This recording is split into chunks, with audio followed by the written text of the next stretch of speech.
everybody. Welcome. In a very special day. Who watched the debate last night? Okay. Who thought Hillary won? Oh, that's good. We're in an amicable crowd. Who thought Trump won? Oh, okay, good. We want to hear why afterwards. Well, thanks so much for being here in this very special day. We're delighted to have you here. Bob Shapiro, very well known professor from Columbia University, from SIPA, my alma mater. I went to SIPA many decades ago. It was a time when there was Soviet Union, which is like, I don't know, 30 years ago, but anyway. So thanks for being here today to talk about the outlook for the U.S. elections as we approach the November 8th date. And after the debate last night, which of course we'll start by asking you what you thought, and how it and if will impact the outcome of the election. But we'll talk about that. There's going to be a lot of questions. We have a 10-minute rule as in Colombia, but it's hard to get here at this time of the day, but we expect of the house. So the floor is yours, and again, thank you so much for being here. We've had a very tight schedule.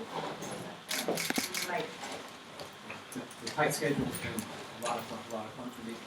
To start out, I want to offer some brief acknowledgments. We would talk about the outlook on the U.S. elections, but we would talk about it in a particular way that you'll see in a second. First, I want to offer some acknowledgments. I want to offer my thanks for being invited to Chile to speak. I'd like to acknowledge sponsorship of the American Embassy in Santiago, the American Chilean Chamber of Commerce, and of course the Columbia University Global Centers in Santiago. Now, along with these acknowledgments, I have to offer a disclaimer. When we talk about the American elections and historical aspects of it, this is a very controversial topic, and my disclaimer is simply the obvious, or at least an obvious from the standpoint of an American academic. What I say today is my responsibility, only my responsibility. It is not the responsibility of the American Embassy in Santiago. It's not the responsibility of the American Chilean Chamber of Commerce. It's not the responsibility of the Columbia University Global Centers in Santiago. And of course, it's not the responsibility of the rest of my university, Columbia University. These are the main political actors. I tried to find a photo that kind of reflects the tone of the current campaign. This captures fairly well. It might not surprise you, given what you may want to know about the election or simply looking at these pictures of the candidates. Is that in this current election, we have two candidates running for office who have a great deal of support from their base of supports within the Republican Party and the Democratic Party, but overall in the electorate, reflecting the extent to which people who support one party dislike those in the other party. Both of these candidates have what are called high levels of unfavorability. The level of favorable opinion for the overall electorate, Hillary Clinton is on the order, I checked the latest data, it's about 41%. That's favorable, positive attitudes, and with regard to Trump, 34%. These are the most disliked candidates to run for American public office in a very long time. We'll come back to that a little bit. But I need to point this out at the outset because I don't have any other slide that kind of talks about that. We'll come back to that and talk about it. Okay, this is going to be an academic talk, and what I want to do is I like to do this. I talk abroad, and I like to do it actually when I talk in the United States. I want to put the current election in historical perspective. So a lot of what I'm talking about is kind of sort of history of political conflict in the United States. Now, what's happened in recent years in the United States, and it's not a surprise for me to say, is that the level of partisan conflict has reached an extraordinarily high level, very high level of emotions. And there are a few important aspects of this. This partisan conflict is very ideological in terms of liberalism versus conservatism, left, right in American politics. Now, this is something that's very unusual for academics or anyone to talk about in American politics. Now, the political parties in the United States are very different from each other in ideological terms. The Republican Party is a party that's more consistently conservative on every political issue than it's been in the past. And the Democratic Party, more consistent, the Republican Party, more consistently conservative. Democratic Party, its candidates, more consistently liberal. And this is very different from the nature of things 50 years ago. The other thing we need to keep in mind is that the parties in the United States are very competitive for control of the presidency and Congress. Now, this may seem obvious if you follow American electoral politics, but for a large part of the latter part of the 20th century, the presidency was always competitive. It went back and forth between the parties. Not so for the House of Representatives and the Senate. The Senate and the House of Representatives were, for the most part, almost always controlled by the Democrats. So that when a Republican became president, he was basically faced with what was known as divided government. His party controlling the White House, the other party controlling one or more houses of Congress. This changed beginning in 1980. When Ronald Reagan was elected, he was elected along with the Republican Senate, which is something that hadn't happened in 40-some odd years. And the other critical election was the 1994 midterm congressional election, after Bill Clinton was elected president in 1992. In 1994, because of problems that the administration had, the dislike of that administration's healthcare reform proposals and other legislation that they were involved in the 1994 election, the Republicans won that election in a landslide, and for the first time in 40, 50 some odd years, controlled the House of Representatives. And since that time, the parties have been competitive for both control of both branches of government. Now, this is very significant in the context, in fact, given the fact that, and I'll give you more detail in a second, given the fact that the parties have been more ideologically distinctive, it matters which party wins the election, and it's possible for either party to have unified control of government, that is, winning the presidency and also control of the House of Representatives and Congress, which gives them an enormous opportunity to enact liberal policies or conservative policies depending on which party wins. So the stakes have gotten much higher because the parties are different and they're closely matched, which makes for an increasingly conflictual and emotional election. So in the context of the current election, I would argue that this election would be comparably conflictual, maybe a little less so because of the personality of Donald Trump, but it would be comparable in terms of level of conflict between the parties and the candidates, even if the candidates were different. They might have been most conflictual if the presidential race was between Ted Cruz and Bernie Sanders. But Clinton and Trump comparable, or any combination of the other candidates. Now, the one thing that's happened though, and I'll fill in the detail shortly with a lot of slides and data and so forth, and I'll go through quickly, is the nomination of, the campaigns involving Trump and Sanders in the primaries actually disrupted that particular configuration of party conflict in the sense that, well, Sanders was a consistently liberal candidate on everything, but he ran against the mainstream Democratic Party. Trump did the same thing in the Republican Party, but from an ideological perspective, or from the perspective of positions of the mainstream Republican Party, he was ideologically different. He was different in the sense that he, as he showed last night, was a huge opponent of free trade, the reasons he's talked about endlessly, but also where he deviated from the Republican Party, not so much on the issue of immigration, because there were emerging partisan differences on immigration that I'm going to talk about a little bit later. But where he really differed from the party is in terms of not being, at least initially, as supportive of lowering taxes, even though now he's come around to lowering taxes on everything. But more importantly, what he deviated from the party is that he's been defending entitlements, in particular Medicare and Social Security, from the kinds of cuts that the Republican mainstream leaders have been proposing in more conservative constitutions. This is where he differs really substantially from mainstream Republicans in Congress, in particular Paul Ryan, who's the Speaker of the House of Representatives. Now, I want to talk about this history right now. Okay, now these two gentlemen here are political scientists Keith Poole and Howard Rosenthal, and this is one of my favorite pictures of them. By the way, that's normally the way that I dress. I just wanted to show that, and if you disagree with me, if you don't believe that, my wife's here, she can do it. But no, I just want to draw your attention. These are political science, and where they're important here is they developed a way of statistically organizing congressional and Senate roll call votes as a way of showing to what extent the parties take consistently conservative positions on policy issues in the House and the Senate. Conservative or consistently liberal.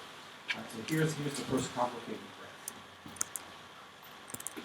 Okay, now their scale of liberal conservative voting is referred to as DW. You're familiar with those things. These scores are a way of classifying votes on a liberal, conservative, or left-right ideological spectrum. Now, this is for the House of Representatives from 1879 to 2015. The critical period here begins right around the 1970s. Now, what this shows, what's odd here is that the Republicans are blue. They're blue rather than red. I'm sure we'll kind of get back to that later on. Okay, but beginning in this period here, the Republicans in Congress and the House voted more consistently conservative on issues, and the Democrats more consistently liberal. Now, in this earlier period, the ideological distinction between the parties, this is very important, was mostly along the line of the economic welfare state, big government involvement in improving people's lives, of the sort that became most clear during the Great Depression with the initial policies of the Roosevelt administration, where the Democrats and the Republicans really differed along that kind of economic welfare line. So this liberalism and conservatism at the outset was initially just in terms of economic welfare. During this period, that continued, except what came into the picture, and I'll say more about it later, were voting on other issue areas. And the key issue area that really led to increasing partisan conflicts was the issue of race and civil rights. We'll come back to that shortly.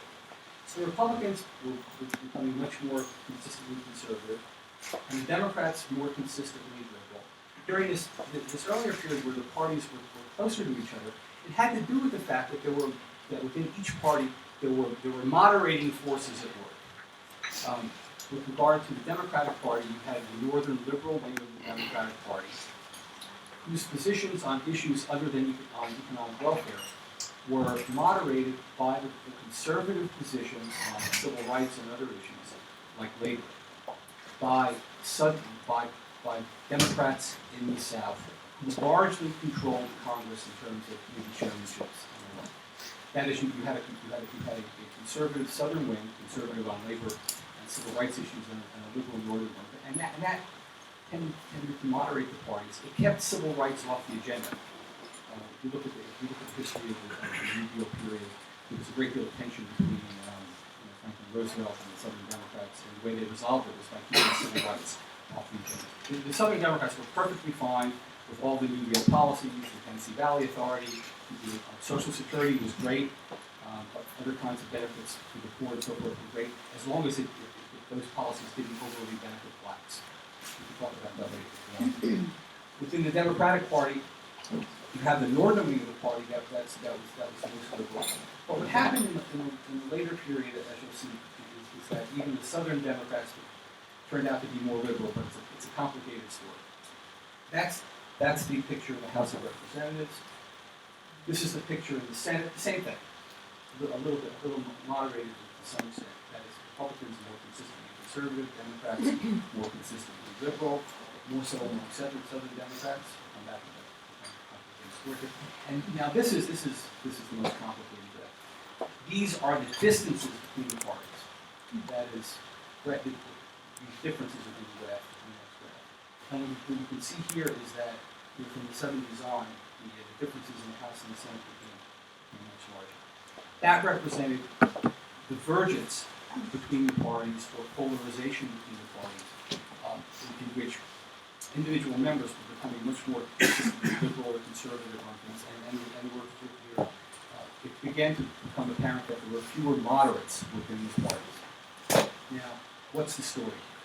Well, the story has to do with how things became more ideological in issue areas other than economic welfare. And it began with the issue of civil rights. By the 1960s, the northern liberal wing of the Democratic Party was on the ascendancy in terms of its influence within the party. On the Republican side, the moderating forces on the Republican side had to do with the fact that Republicans were in agreement on being more conservative with regard to government spending, economic welfare issues, although they did come around to support Social Security in particular.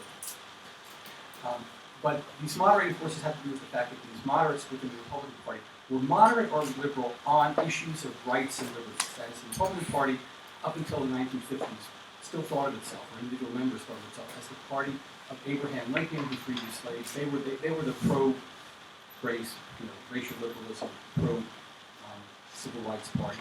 They were also the party that was more supportive of the rights of women. The Equal Rights Amendment in the United States originated within the Republican Party and remained on the Republican platform up until 1980 when Ronald Reagan ran for president. That changed beginning with the late 1950s and 1960s, with the Northern Liberals on the ascendancy from the Democratic Party. The Northern Liberals were liberal on economic welfare issues, but also on issues of civil rights. This is something that's been underappreciated.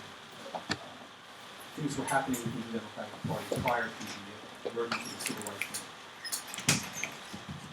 We also had in the 1950s and 1960s was the rise of the civil rights movement that basically made sure that the issue of civil rights was on the political agenda with the expansion of mass media, television, news and visuals about the consequences of racial discrimination in the South became front and center in people's minds.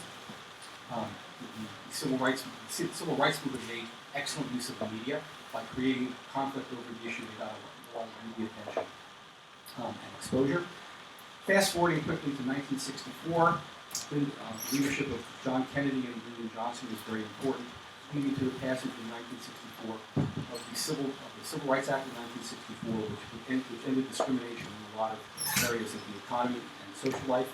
And then after that, the thing that kind of broke the back of the Southerners was the passage of the 1965 Voting Rights Act, which basically established the right to vote of the blacks in the South. Now, they always had the right to vote, but Southern states, through their Jim Crow laws, the racial discrimination laws, led to the South suppressing votes by blacks in the South and voter turnout among blacks. At that juncture, the Democratic Party turned itself into the pro-civil rights party. The Republican Party, under the leadership of Richard Nixon, with his called the Southern strategy, basically sought to gain support of Southern Democrats. And so when we saw that Southern Democrats were becoming more liberal, what was happening there was the Southern Democrats who had been conservative in the past either changed parties from being Democrats to Republicans, or were replaced in their offices by liberal Democrats in the South. So the parties now became distinctive not only on economic welfare issues, but also on the issue of civil rights.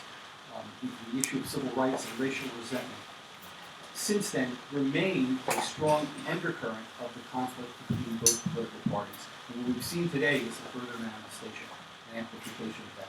We'll come back to that later. Now you might ask, okay, that's economic welfare issues and that's civil rights issues. What about other issues that didn't exist? Issues like abortion, obviously, abortion, gay rights, the environment, energy policy. Well, labor unions were an issue that divided the Democratic Party into the Southern Democrats and the Northern Party, both the great labor initiative. Well, as these new issues arose through competition within the parties began to stake out positions on the issues.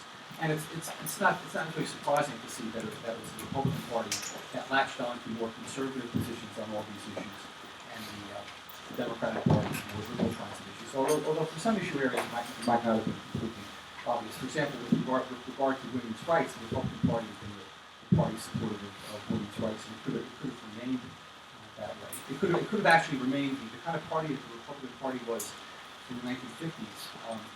It was in a sense more of a libertarian party, where they were basically supportive of limited government with regard to control of the economy and government spending, but also party supportive of rights, meaning limiting government's capability of encroaching, violating people's rights. But they became less of a libertarian party, more of a kind of ideologically conservative party.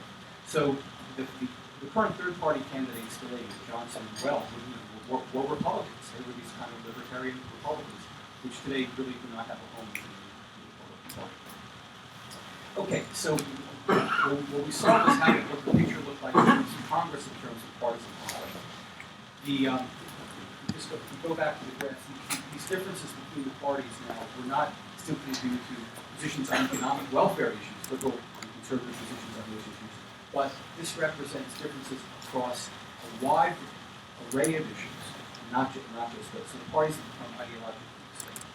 The next question is, well, to what extent, there's actually a debate about whether or not leaders decided to do this on their own, or whether or not they were influenced by their constituents and voters. There's a debate in political science whether this was a difference of changing politics that was driven by political leaders, or whether it was driven by changes in public opinion among voters.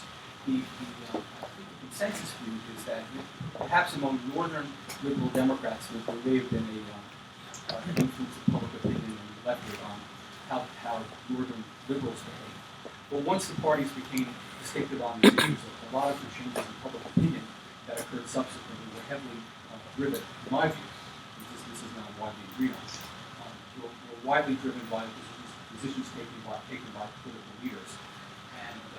And what happened was, as people began to identify with and vote for a particular political party, they became more likely to take on the issue positions of the party for those issues that they might not have had prior strong opinions.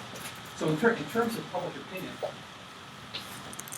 what I want to do next, I want to show you how these partisan differences began to penetrate to the level of public opinion across an enormously wide range of issues. So issue after issue, you see this kind of thing. Okay, these first data have to do with support for increasing government spending on healthcare, medical care in the United States. The solid line is the Democrats, the dotted line is the Republicans. These data are taken from the National Opinion Research Center General Social Survey, high-quality set of surveys sponsored by the National Science Foundation. The data began in 1973, and these data go to 2014. What you see here, there were always partisan differences that occurred by the 1970s, but they've gotten bigger since the 1990s. Now, the 1990s were the Clinton years in the White House. There was a lot of partisan and personal conflict that went on during that particular period.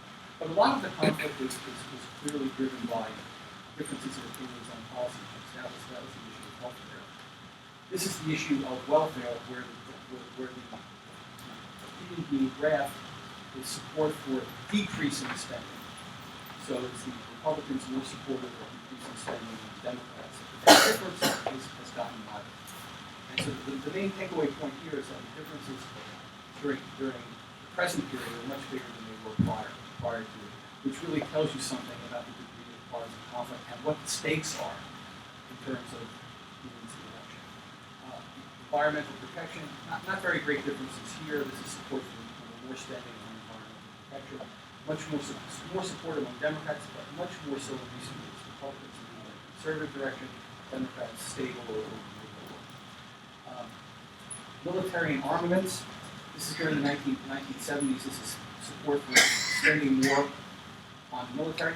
Not much in the way of differences in the early 1970s. This spike here, by the way, you might be wondering, well, what went on here? This is 1979. Two events occurred then. These were events where America looked weak. This was the public's response. 1979, the Soviet invasion of Afghanistan and the Iran hostage crisis, in terms of American humiliation and so forth, This was the public's response. Now, the thing to notice here is that when public opinion changed, everybody moved in the same direction. This is a phenomenon that I've written about, and that I refer to as parallel publics. As new information becomes available, everybody processes the information in the same way. But later on, what you see is that all of a sudden partisan differences emerge during the 9/11, yeah. 9/11, this is the movement in a parallel direction here. But afterwards, things deviated. And during this period, it became pretty apparent. I mean, there's more to the history of it, but what became apparent during this period is that the Democratic Party, among comparing Obama and George W. Bush, the Democratic Party was a party that emphasized the importance of using diplomacy, whereas the Republican Party under George Bush was recognized as the party more supportive of unilateral military action by the United States. And so we see this issue emerging as a more partisan issue. Other issues, this has to do with big government versus small government. Back in 1995, we had a difference of about 19 percentage points between Republicans and Democrats. You see the Republican Party moving in a more conservative. Republicans in the electorate, Republicans were people who were independent and say they lean toward the Republican Party, becoming a little bit more conservative during this period. But the partisan difference goes from 19 percentage points to 49 percentage points. That's huge. American views toward government regulation is the percent who say there's too much regulation of business and industry. The Republican Party has always been the anti-regulation party. During this period, the difference is 23 percentage points. It rises to 53 percentage points. This is enormous. This represents a high degree of partisan conflict. Declining Republican support for tougher environmental laws. The percent who agree there's need to be stricter laws and regulations to protect the environment. Republicans became less supportive of that. Democrats maintained their more liberal position with the independents in the middle. A difference here in 1992 of 7 points, rising to 46. That difference is 46 percentage points. That's enormous. And that really says something. And this is at the level of public opinion, not political leaders. You have to keep that in mind. This is the public that supposedly isn't very attentive to what's going on. I think it's quite attitudes toward labor unions, the percent with a favorable view of labor unions. The parties have always differed on this. This is a 22-point difference here that's risen to 37%. It's not much different. And this is data in 2015. Support for gun rights. Guns, the Second Amendment, have become a major political issue. It was mentioned last night in the debate.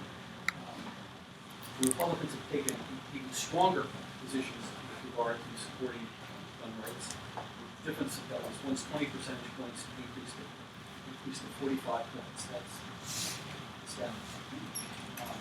And this is another survey question. The Senate registered voters who say it's more important to control gun ownership and protect gun rights. The Democrats are more supportive of controlling gun ownership than Republicans. So that's a difference of 20 points here, rising to 70 percentage points. And these are surveys conducted by the Research Center. So now, the ones I want to show you next, the cases I just showed you were cases where public opinion moved in a conservative direction. At the same time, on other issues, public opinion has moved in a liberal direction. But here the Democrat positions are important. There's a wider partisan gap on support for the death penalty in the United States. In 1995, Republicans were more supportive of the death penalty than Democrats by 16 points. But notice, even among Democrats, there's high level of support for the death penalty for murder. 16-point difference by 2015. It's risen to 37 points. When Donald Trump talks about the importance of law and order, we mentioned that last night in response to a question about race relations, by the way. This really represents that kind of strong Republican view toward law and order that you find not only among political leaders, but you find it at the level of Republican. 16-point difference jumps to 37 points. Although, the reason that you might ask, well, why did this drop-off occur among Democrats? It occurred as a result of many widely publicized cases of individuals on death row who were basically ultimately freed because of new evidence that emerged. The evidence was basically through the DNA analysis technology. And there's actually a movement in the United States that's tried to emphasize that as well. Support for legalizing marijuana. In 1970, there were no differences between the parties. After 2010, public opinion became more liberal, supportive of legalizing marijuana, but more so among Democrats and Republicans. The difference here is a couple of percentage points. The difference here is on the order of 20 points, 20 to 30 points. Same-sex marriage. In 2001, the differences were about 22 points, rising to 32 points. But what's interesting here is that the public overall is moving in a more liberal direction, even among Republicans. As we say in the United States, that with regard to same-sex marriage and gay rights, that train has left the station, so to speak. Abortion is an issue that's divided the parties. But the one thing I should point out, if you take these survey questions back to 1972, when abortion became legal in the United States, there were no partisan differences in attitudes toward abortion among political leaders or among the public. There were some differences in opinion based on religion between Catholics and others, but early on there was no difference. The Republican Party staked out the pro-life position, the Democrats the pro-choice position. By 2001, the partisan differences were about 26 points, rising to 57 points by 2000. Immigration, now this is the one that's really favorite. 1998, very little partisan differences in attitudes toward immigration. Jump ahead to 2015, this is in response to the question that I asked whether controlling and reducing illegal immigration should be a very important goal of American foreign policy. Republicans, Democrats less likely to see this by a lot. Republicans likely to agree with that. A difference that's almost zero, rising to 30 points by the present day. In terms of the issue of large numbers of immigrants and refugees coming to the United States being a critical threat to the nation in 1998. Not much difference. It was actually the difference between the two parties was 2 points, rising to 34 points by 2002. So immigration has all of a sudden become a major partisan issue. And I would argue that underlying that in the case of the United States are certain aspects of racial resentment. And then more directly, in regard to attitudes toward favoring preferences to include divisions of minorities, like blacks and Latinos in the United States. In response to the question, we should make every effort to improve the position of minorities, even if it means preferential treatment. The Democrats have always taken a more liberal position on the issue. The difference in 1987 was 18 points, rising to 40 points in 2012, and might be larger today. So you see across a wide array of issues, and I'll talk about a few more issues later on. You see these enormous differences. And it comes into play in other contexts as well. It's always been the case that when a Democrat is president, it's more likely Democrats in the electorate are more likely to approve the performance of their president. The Republicans are more likely to approve the performance of their president. And these are graphs of approval of the president by the president for members of the president's party and for the opposition party. And in the late 1970s, when Carter was president, and in prior years, the big differences were pretty small. And they tended to move in parallel directions in response to the European.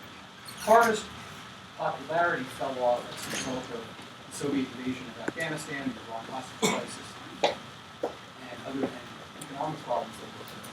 But beginning with the election of Ronald Reagan, the partisan differences have gotten much larger. They've converged at a couple times. This convergence right here is 1991 during the first Gulf War, where everybody rallied around the president and each party. This is the 9/11 effect, and to get a sense of these differences, this may not be easy to see. When Carter was president, the average partisan gap, the difference between approval of Democrats versus Republicans, was about 20-30 percentage points. These are some of the earlier presidents. Lyndon Johnson, 34 points, Eisenhower, 34 points, George H.W. Bush, 34, 40 points. But later presidents, the partisan differences have gotten much bigger. They've reached, when George W. Bush was president, they reached the high at that time, but they've reached an all-time high during times of the Obama administration. Again, this emphasizes the degree of partisan conflict. This is simply more of the same here. Smaller differences and larger differences there. These differences have also penetrated to the area of foreign policy and national security. You saw the defense spending graph, and I can show you some other data on support for diplomacy versus use of force. But with regard to attitudes toward Israel, whether people are more sympathetic toward Israel or the Palestinians, here you see overall large amount of support, greater sympathy for Israel and the Palestinians. But comparing by party, in the late 1970s, very little in the way of partisan differences. Beginning with 9/11, you see bigger differences during the Obama administration, given his administration's relations with Israel and so forth. The party differences here have reached an all-time high. That's something in American politics. What's interesting is the cases of convergence of opinion rather than separation. The exceptions are actually interesting. With regard to people who think the Iraq War was worth the risk. No, this is the second one. This is we're 2003. Sorry. Good question. Notice here that there's basically been declining support among Republicans, and then Democrats were opposed here, and flattened here. Now, the reason for the convergence, it could be that they're all acknowledging, the same bad situation that's occurred in Iraq. But my sense of this is that when Republicans think now of the Iraq War, it's Obama's war. And the Democrats think about it, it's George W. Bush's war. And the same thing for the war in Afghanistan. So you see here less partisan conflict for some more complicated reasons here. And okay, so that's that. Now, added to this, the level of emotions. This is where I'll talk a little bit about political psychology. The level of emotions have reached such a height on this that it seems to be affecting people's opinions. Where partisanship comes in, it plays a role as a lens through which people view politics. But it also seems to be a lens through which people view reality. Now, whether people believe what I'm going to show you or not, or simply saying it in response to the answer survey question, debate. But these are responses to questions about whether or not Iraq had weapons of mass destruction beginning in 2004. Where by then it was widely recognized that Iraq did not have WMDs, and we actually see the same thing with regard to whether there was an Al-Qaeda connection with Saddam Hussein. This is among Republicans only by education. I'm aware of 40 to 60% thought that Iraq still had WMDs, even when it was widely acknowledged that they hadn't, and even when Richard Cheney and others in the administration were asked directly whether there were WMDs, they quietly said no. A strikingly high percentage of people still thinking that there were. In fact, that was the administration line early on, and it didn't really deviate from it publicly. Among Democrats, much lower percentages, and among the best educated Democrats, those with some graduate school or more, virtually no one thought there were WMDs. Whereas among Republicans, the best educated Republicans were way up there. Belief that Obama is a Muslim. And we find the same thing for whether Obama was a citizen, was born in the United States. Among Republicans, no matter what their level of education is, 20 to 30% even by 2010. Whether he was a Muslim. Among Democrats, lower amount of college grads, was zero. This is really quite striking. College Republicans, perceptions that belief that was arrived. This is the global warming question. Democrats more likely to believe there's global warming, Republicans less so. Although Republicans much less so. The differences here rising from a 20-point difference increasing to a quite large 30-point difference here. Perceptions of the economy, optimism of the economy. When Bush is president, the Republicans are more optimistic about the economy than the Democrats. Obama gets elected. The economy did not change that quickly. The Democrats are now all of a sudden more optimistic about the nation's economy. Optimism about your family's finances. People's, whether the national economy can change fast, certainly families' economic positions don't change that quickly. Obama gets elected, all of a sudden the Democrats are more likely to. So the partisanship really has a wide-ranging effect on people's perceptions, or at least on how they respond to survey questions about these perceptions. Okay, enter in Donald Trump. Right, this is. I gave talks during the primaries about this, and we'll talk about it more in detail. Basically, what happened that led to the emergence of Trump, and this is a story you all know about, but I'll just reiterate it. It was thought to be the case that ultimately the Republican Party leadership would take control of the nomination process and lead to the nomination of a more moderate-looking mainstream candidate. What they hadn't counted on were the particular dynamics of the 2016 election, where the election attracted a large number of candidates. It attracted a large number of candidates because it was a good year for Republicans to run for president, because of the widespread perceptions that the Obama administration had done a terrible job. The economy hadn't fully recovered in terms of wages, things were a mess, and foreign policy, George W. Bush. Donald Trump says, we're not winning. It had a lot of resonance. There were fully 17 candidates. They split the vote. Trump was able to emerge. Where the reason he was able to emerge was that he began to take positions that resonated, which he saw would resonate, with members of the Republican base who had long supported the Republican mainstream establishment in terms of cutting taxes and even cutting, perhaps limiting entitlements and other things, supporting the establishment because they were anti-abortion, anti-gay rights, but also because there was an underlying racial resentment that made them more supportive of the Republican leadership than the Democratic leadership. Race was an important undercurrent in all this. Where Trump comes into the picture was by taking positions at odds with the mainstream party on issues of foreign trade and support for entitlements, and taking more liberal positions than the party on support for entitlements, and also initially making noises about raising taxes on the rich, which he since backed off on.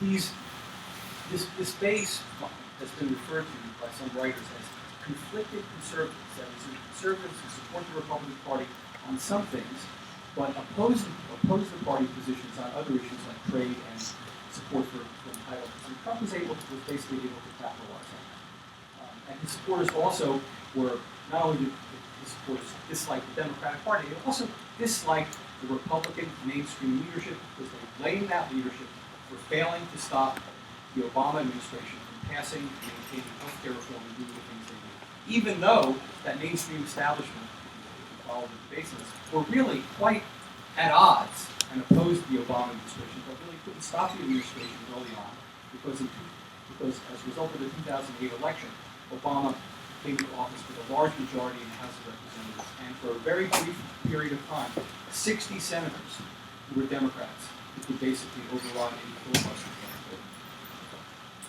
And so here, in terms of what led to Trump's support, Trump in 1992, Bill Clinton was elected because they emphasized that it was the economy stupid, that was the George H.W. Bush administration did not do a good job with the economy, and that led to the election of Clinton, despite the fact that George H.W. Bush oversaw the successful First Gulf War, at which point he was at the height of his popularity of around 90%, but that dissipated very quickly. For Donald Trump, basically his slogan, "We're not winning," had a lot of resonance, both in terms of how we weren't winning in terms of jobs and the economy and bad trade agreements, all the things that Trump very successfully emphasized last night in the debates. But also the humiliation and failures of the Obama administration with regard to the Middle East, Iraq and Afghanistan, Syria, the rise of ISIS, the increase of terrorism, blame on trade agreements, immigration, and so forth. Also, there's a lot. But relations with Russia, North Korea, Russia and Iran and so forth. So there were a lot of issues where we were not winning in foreign policy, or it wasn't clear what was playing out in foreign policy.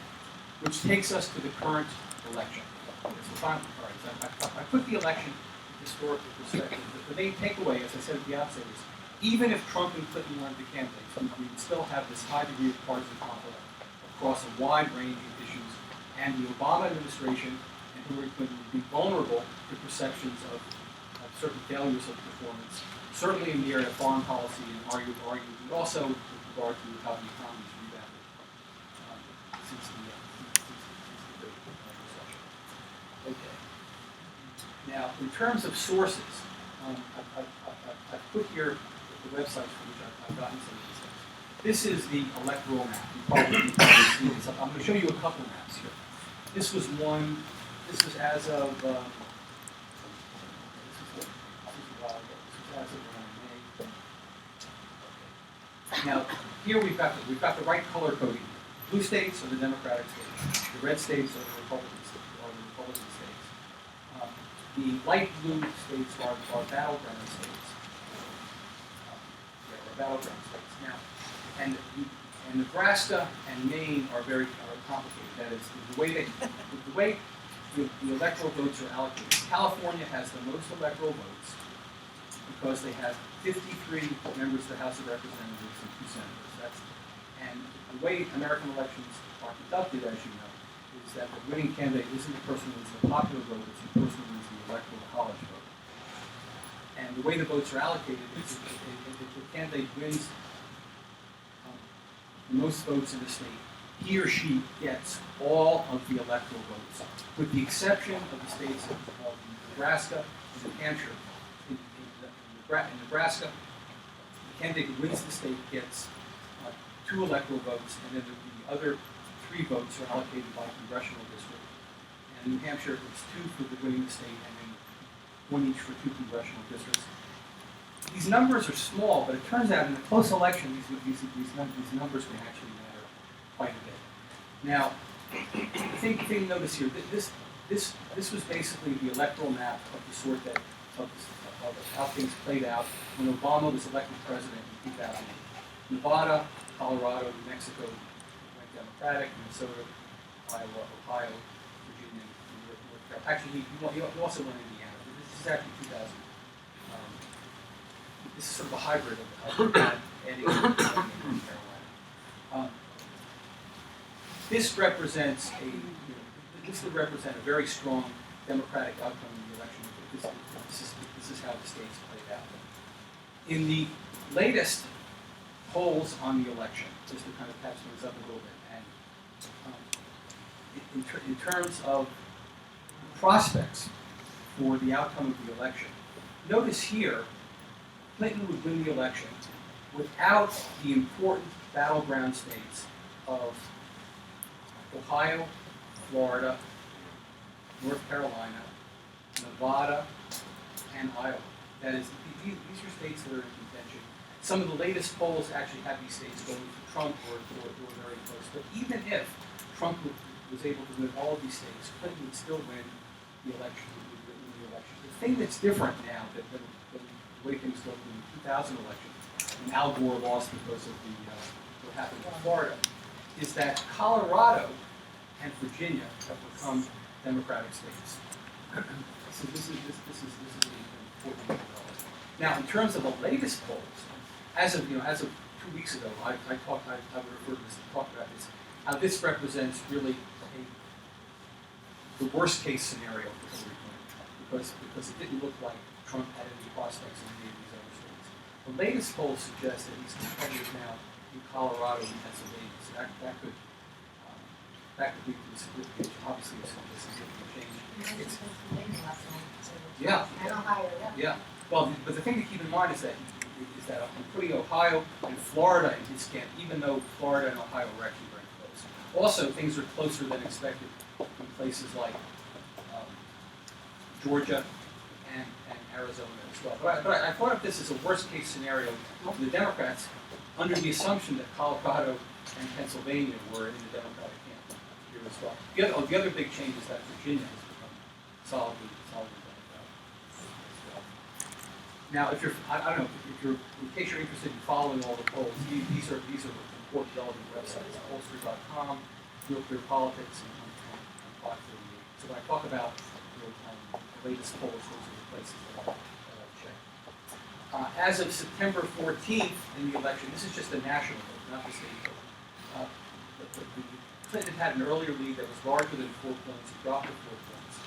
In the 11 days since then, the lead has dropped 2 points. And this was the backdrop for the debate that occurred last night, where there was a lot of talk about how Trump was picking up support and getting momentum nationally and also in particular states. And the big question was, did the debates last night have any effect on the momentum that Trump had? All the commentators seem to think that his performance in the debate seemed to have stopped his momentum. We can talk more about the debates later on. There's always a lot of talk in elections about how voter turnout matters. And it's, I think, more clearly the case than ever, given the fact that each party now is relying on getting its base support, getting most of its support from its base voters. The Republican Party base is basically largely white voters in the United States. After the 2012 election, all of the Republican Party's political consultants urged them to try to expand their base, to get more support from Latinos and blacks and Asian American voters. Not that they would ever get a majority or even a plurality of those voters, but they needed to get a larger percentage in order to prevent the Democrats from purely dominating the elections in the long run. It's obviously the case that Republicans, and Trump, obviously Donald Trump in particular, was unsuccessful at it or fully rejected it. So what the Republicans are counting on now is trying to get high voter turnout and a larger proportion of white voters than what Mitt Romney and John McCain got in the 2012 and 2008 elections. And by the same token, the Democrats want to do the same for blacks, Latinos, Asians, and also voters ages 18 to 30, millennial voters. That seems to be the pretty clear strategy where voter turnout matters big time. You can talk about gender differences and other kinds of well, what I want to show you here is just some of the basic data on this. This is voter turnout by different demographic groups: whites, African Americans, Latinos, and Asian Americans. I put this from the Brookings Institution website. Voter turnout, and the years are 2000, 2004, 2008, 2012. Basically, among whites and blacks, voter turnout in 2008 and 2012 was fairly high. Latinos vote at a lower rate, as do Asian Americans. Because that's something to keep in mind. In terms of vote share in the electorate, because there are many more white voters than black, Latino, and Asian American voters. The key numbers for the Republican Party in terms of their base is this proportion of the electorate that whites hold in the elections. And in the year 2000, whites were 80% of voters. This dropped to 70%. It's been dropping to 70% in 2012. It may drop a little bit further. The trend is downward. That's what the Republican political consultants are worried about. But the point is here is that this percentage is still sufficiently high that if Republicans if Trump gets a larger percentage among these voters, he can win the election. And under the assumption that these people will vote. Whites are much more likely to vote than Latinos and Asian Americans, and about comparable to blacks. That's going back and forth a little bit. But where this has mattered a lot, just to show you the effect of this, in the 2010 and 2014 midterm elections, the Obama administration and the Democrats suffered severe defeats. Why was that? It's because white voters turned out at a higher rate than African Americans, Latinos, and blacks, and older voters, white voters, turned out at higher rates than younger voters, which had been an important part of Obama's base of support. So the demography here, despite what the pundits say over the long run, the experts and the consultants said over the long run, over the short run, this becomes a very viable strategy. And so it becomes very important for both the Democrats and Republicans to get out their base support. Now the other group is the age 18 to 30-year-old group. Candidate preferences among adults age 18 to 30. Um, the key here is white voters age 18 to 30. Among minority voters, Clinton will get a high percent. The thing that's striking here is that Clinton and Trump are getting about the same proportion of millennial voters and among whites. And also Johnson is cutting into this a little bit as well. Stein is the Green Party. It's actually surprising that her numbers are so low because a lot of these voters were Bernie Sanders supporters, and you would have thought they would have gone to Stein. But the thing that's striking is that they seem gravitating toward Johnson. This is a problem for the Democrats here. It's an opportunity, obviously. This is the party vote share in presidential elections. In the 2012 presidential election, the Republicans got about 80%, about 60% or more of the white vote. Among African Americans in 2012, 2012, over 90% of African Americans voted for the Democrats. The key thing here is this white percentage. The white base is a large proportion of the electorate. What Trump is banking on is getting an even larger percentage of the white vote. And then these are the distributions of black voters in swing states. The reason that Georgia is being discussed is because of Georgia's high proportion of African American voters. North Carolina as well, which Obama won in the 2000 election. Virginia, black voters there as well. And some of the other states have small proportions of black voters. Latino voters, Arizona and Nevada, although Nevada at the moment is a state where Trump is doing better than expected. In my earlier map, I actually had him at Nevada is small. Asian Americans, the thing to note there, these are small percentages. This goes from 0 to 9%, whereas in this graph it goes from 0 to 30%. So it's a little bit the same. But there's certain states there, there as well, Asian voters, places like Nevada, Virginia, there. The white share of the population, in what states are there high proportions of white voters? Iowa is one. Iowa is an important swing state. It's one that Obama was able to win. At this point, Iowa's election polls seems to be comfortably in the Trump column. A lot of that may be due to the high proportion of white voters. New Hampshire, high proportion of white voters, but voting disproportionately Democratic. And again, Pennsylvania here is a state that has a high proportion of white voters as well. And then the last thing I want to cover very quickly is political scientists have different statistical models for predicting, projecting what will happen in the House of Representatives and the Senate. Now these models, and the presidency, and these models are based on what political scientists call the fundamentals. The fundamentals have to do with things that are influential in presidential elections. Things like the performance of the economy, things like how many years the party has controlled the White House. If the party has controlled the White House for 2 terms, they become less likely to win. The party becomes less likely to win a 3rd term. One other factor is the popularity rating of the president.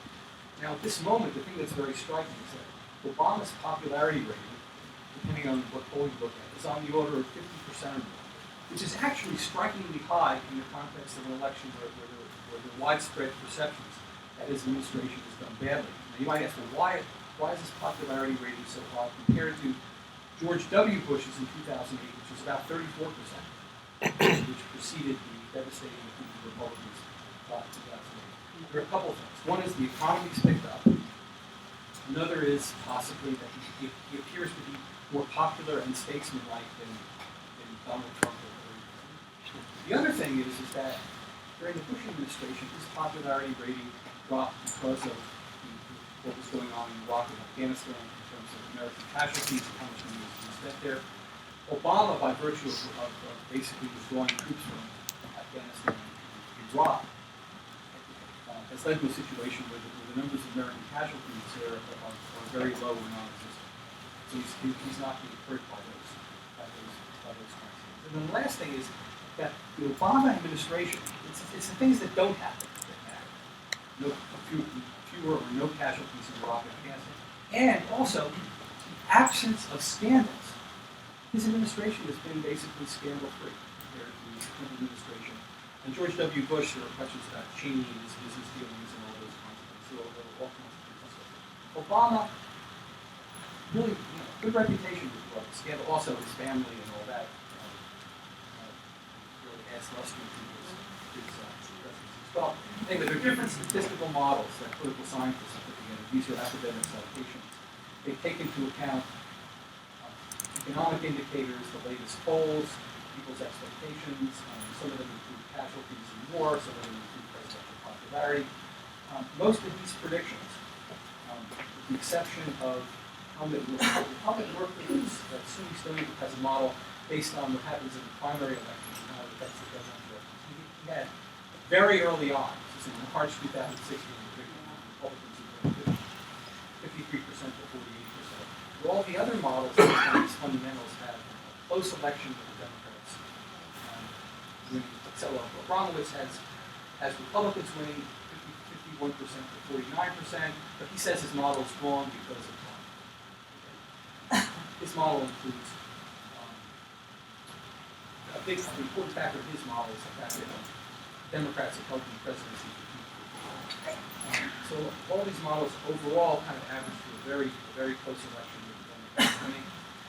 In terms of Congress and the Senate, in terms of the U.S. Senate, there are currently 54 Republicans and 46 Democrats in the Senate. The 46 Democrats include 2 independents and caucus with the Democrats. The Democrats need 4 or 5 seats to take control of the Senate. If they win 4 seats, it will be 50-50. But if they win the presidency, the vice president casts the decisive vote. The predictions from these models that take into account these fundamentals have the Democrats either tying or winning the Senate. Based on the latest polls, however, it looks like the Democrats could win 4 seats, possibly 5, but they could also lose a seat in Nevada that's held by Harry Reid. So the Senate looks very close. The House of Representatives, it's currently 247 Republicans and 188 Democrats. The Democrats need 30 seats to take control of the House. That's pretty much a long shot. The projections based on some statistical models, only one has the Democrats possibly being control over the House of Representatives. But all of this hinges on Hillary Clinton defeating Trump in a pretty decisive way. I'm going to stop there. I'm going to open things up for discussion and questions. We can talk about anything you like, campaign, debate, media. Thank you, Bob. Excellent presentation. We're open for questions and I see a lot of hands. So there's one there, 2, 3. Let's take 3 and then you may kind of.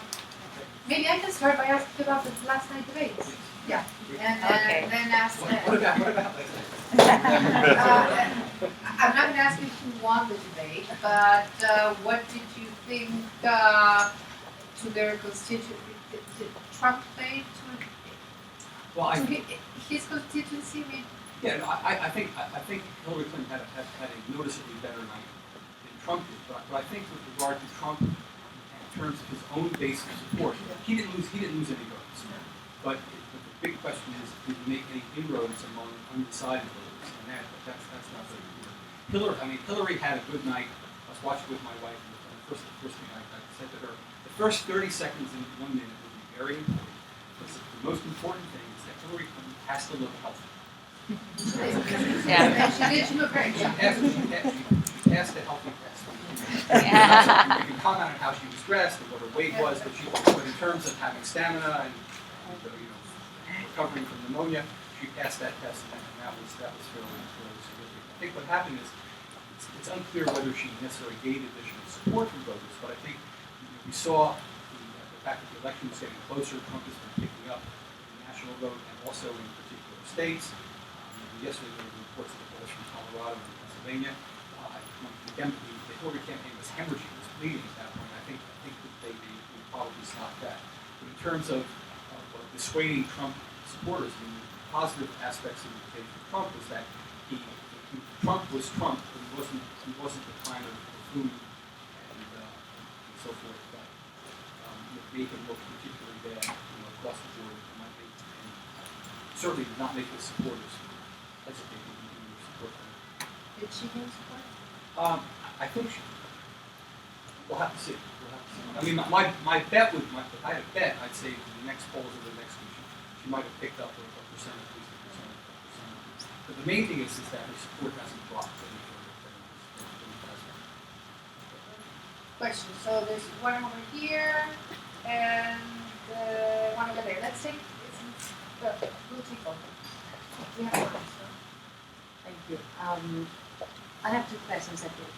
The first one is, how do you see the impact that the Federal Reserve may have, being that there are two vacant positions in the board, directorate, and if that would affect in a way the conduction of the monetary policy. And the other one is, what's the state of affairs right now regarding the debt ceiling and how that will be managed in the next months or year? Okay, well, in terms of the, there's the debt ceiling and there's the other issue for the Congress is passing the federal budget as well. I think that's going to get. We have an issue with that. Yeah. Coming up. Well, we have. It's part of this partisan conflict that's led to basically political fighting and gridlock that's led to such disagreement between Democrats and Republicans in Congress that they haven't been able to get things done. So the norm has been with regard to the budget and the debt ceiling is that to wait till the very last minute to finally cast the vote. What the Republicans have learned is that even if they disagree with the Democrats, it pays off for them symbolically to kind of take a position opposed to the Democrats. But in the end, they have to reach a compromise because if the government shuts down and isn't able to pay its bills, they're going to be blamed for it. And it's pretty clearly the case that the responsibility for that is in Congress and the Republicans at this kind of Congress. With regard to the Federal Reserve, it was sort of interesting last night that Donald Trump singled out Janet Yellen last night. That was very unusual. And there was sort of a contradiction there. He said on the one hand, keeping rates low was a bad thing, and then he said, well, then the rates are going to go up and the stock market's going to take a beating. And in terms of the consequence, I think there's significant. I think the Federal Reserve tries to move its independence. At minimum, I think there is a it's not fully 100% independent. Independence that are it's given some that some of the appointees are either done or as well. I think in terms of the future, I think the composition of the Fed, people will make a difference. It depends on who the president is. It'll make a difference in terms of who they appoint. It also makes a difference in terms of who they appoint to other bodies like the National Labor Relations Board, and the biggest one, of course, is the Supreme Court. And because of the Supreme Court, by the way, I think that's the reason that Trump has been able to get a lot of support from mainstream Republican voters, because they know that the court is at stake, and they know that Trump's stated positions about court appointees are in line with mainstream Republicans. No rates hikes? Right now, I don't think so. A lot may depend on the next round. Everything seems to be simply sensitive to those reports on unemployment wages. Here's a question. You mentioned that the support for Trump is, or an issue there is obviously raised. But the coverage has also been about the benefits of international trade and liberalization and how that affected especially less educated white voters and the support made in Iowa some recent states that. How do you rate both issues? Do you think are related or not? I think there's this underlying racial resentment there as well. But it's clearly the case that at least in terms of the stated views of a lot of Trump supporters, these positions on trade that is opposing free trade seems to resonate with them because of everyone's obsession with the decline in manufacturing jobs. Now, I think it's pretty clear. I think the economics profession, its analyses trade have somewhat misrepresented the benefits of trade. I think overall the benefits of trade are positive, but it's clearly the case that not all sectors benefit from it. Through the manufacturing sector has it becomes an easy target for Trump and white voters to kind of rationalize. Oh, that's what the problem is. It's the manufacturing jobs. The workers who lost manufacturing jobs have gotten jobs. They've gotten jobs in other sectors. The problem is the jobs aren't as good. They're not paying the same benefits and so forth. Nobody, by the way, has talked about the fact that maybe the reason for that is because of the decline of manufacturing. That's gone hand in hand with the decline of labor unions that existed in that sector. These other sectors that are benefiting, like the service sector, have a lower level of labor union penetration. The only sector of the U.S. workforce that has a high level of labor penetration is the public government sector. So Trump's, but the reason I kind of point to the late economists is that they should have pointed that out earlier, because there were opportunities to enact policies to make the effects of the decline of manufacturing jobs, softened to some extent through wage insurance or something like that. But in terms of the TPP, there's more evidence there that had to do with the decline of manufacturing jobs. On the other hand, the agriculture and the service sector may benefit from it. The point is, Trump has been focusing the debate on manufacturing. There's also a focus on coal mining, which is important, but the number of workers employed in coal mining is actually not very large in the United States. Good morning. Here. Good morning. Is there any senatorial or congressional race that can impact voter turnout and therefore have an impact within a particular state in terms of the presidential election? Particularly, I'm thinking of swing states that may or not have a particular race that can impact the world. I think for the most part, the effect goes the other way in terms of the presidential election mobilizing voters. The other way around. If you want to talk about particular races, if you think about the Senate, just to give you some information, the races to watch: Wisconsin, Feingold is the Democrat. It looks like he's going to get a seat. Pennsylvania, it looks like the Democrat is going to defeat the incumbent. In Indiana, I haven't seen any polling, but Evans Bye is running. He's a strong contender. In New Hampshire, it's thought that Iowa is vulnerable. He's slightly ahead of the polls now. In Nevada, Harry Reid is up in the air. Tammy Duckworth in Illinois is leading. So the expectation is Feingold, Duckworth, Pennsylvania, and Indiana could go Democratic.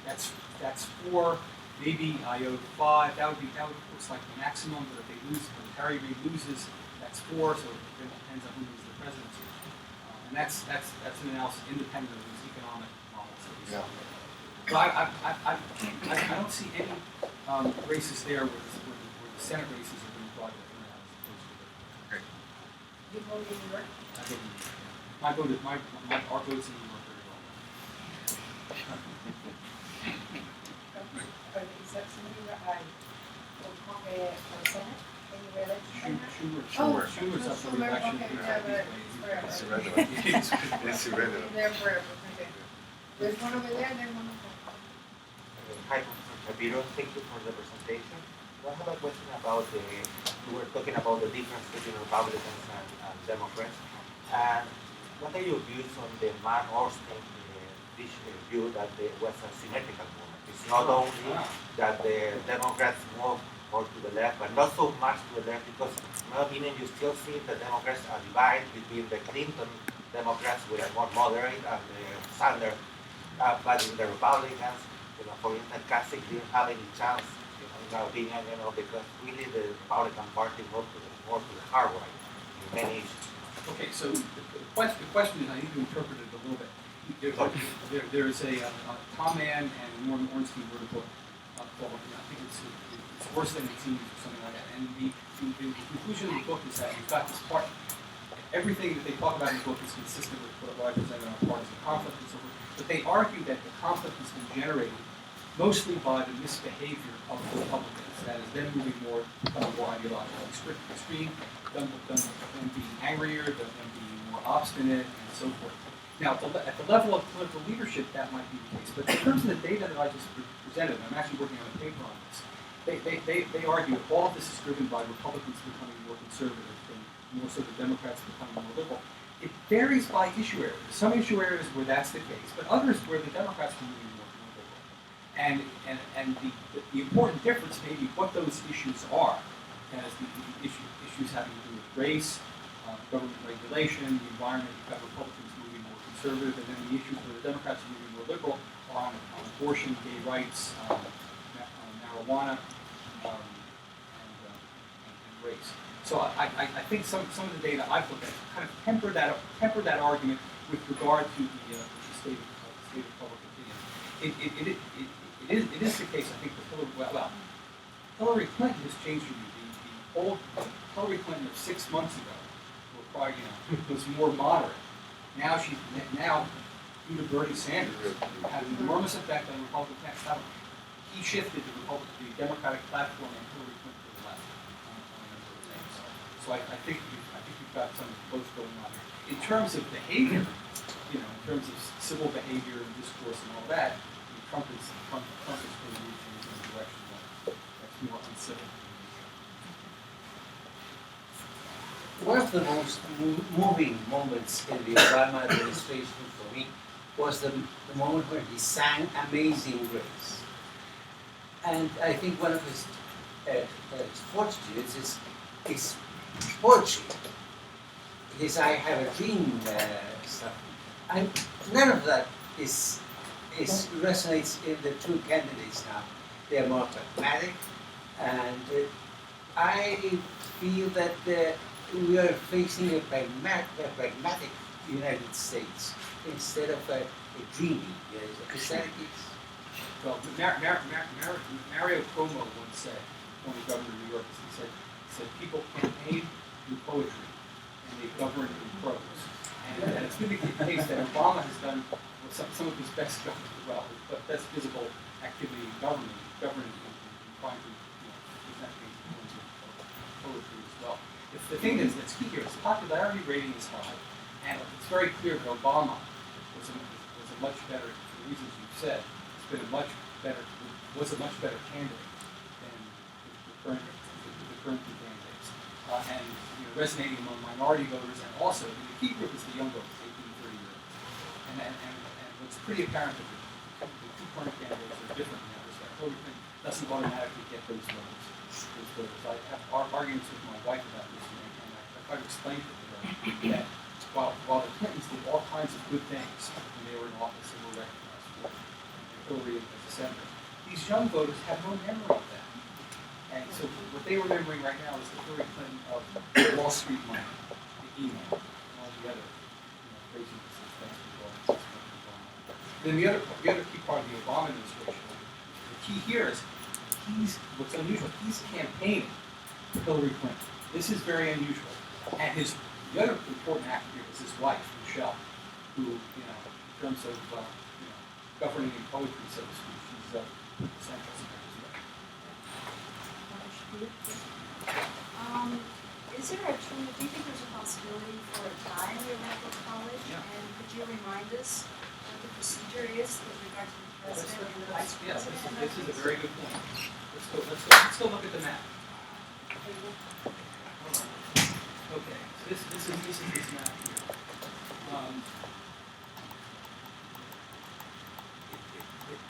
It turns out that this particular map is 273 to 265.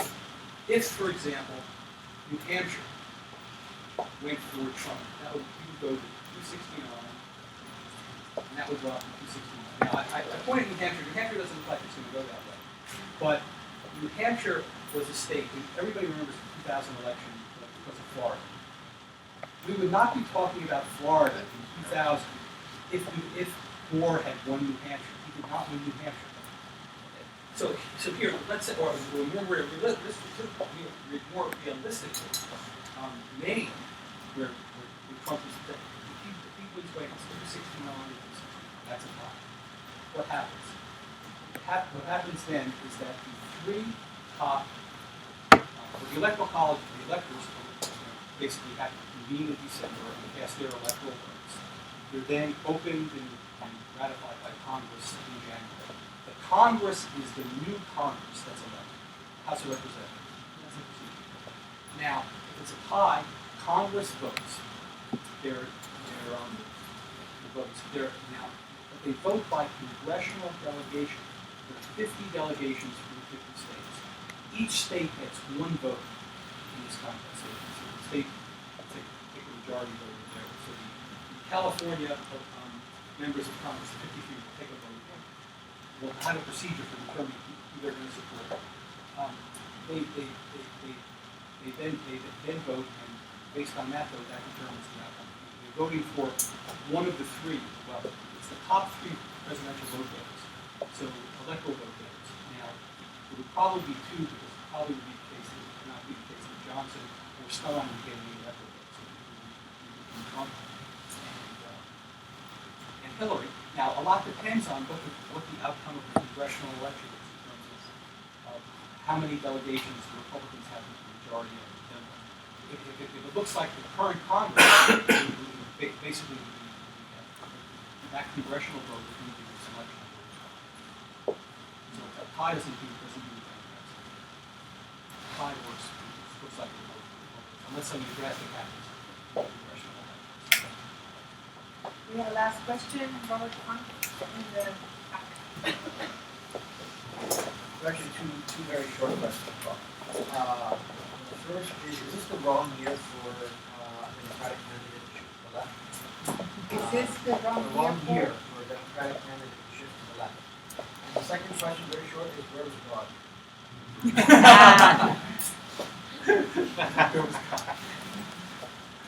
You know what I'm referring to? No, who are you referring to? About, well, it's very unusual for God, for not someone, let's say, God was America, to somehow make some sort of allusion to particularly for a Republican candidate. Well, no, that's very well. The big where that seemed to stand out. I mean, there's a question of where is God in countries? Well,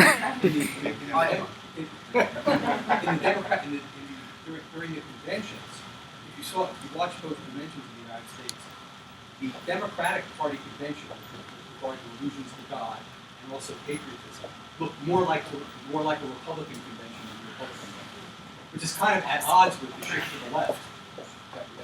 The question is this a bad year to shift to the left? I would say it's not. I'd say it's not because this is going to be an election that doesn't hinge on the median voter or the middle voter who's in the middle, but it looks like each party is emphasizing getting out its base supporters, and its base supporters are more ideologically extreme, and which flies in the face of all manner of political science that emphasizes that the median voter, the guy is crucial. Well, that assumes 100% voter turnout. We're not anywhere near that. We're maybe at 60% or a little more than that, and enough of that can be extremely elected. One last question before closing. What was the story with Peña Nieto and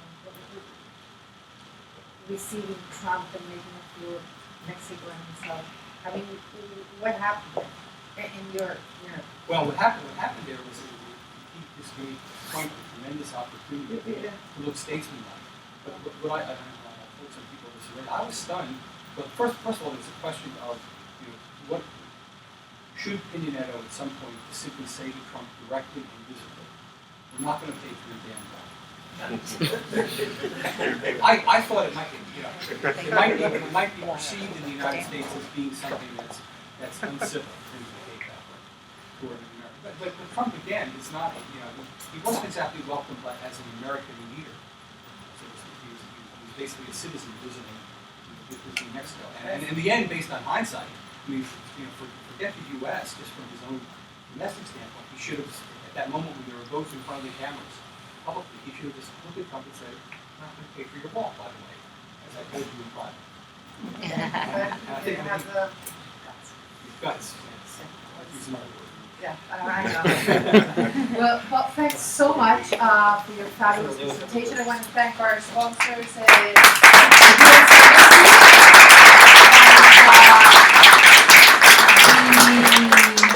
American Chamber of Commerce, and of course, we still don't be here for a day, so we're going to continue exploring you. We have a SIPA information session today with more than 100 students coming who want to go to SIPA, which is great because we're beating the business school. And not SIPA, we had 100 for the business school, so we hope we can get more for SIPA. So thanks very much, thanks to all of you, and we should stay tuned. Yes, thank you very much.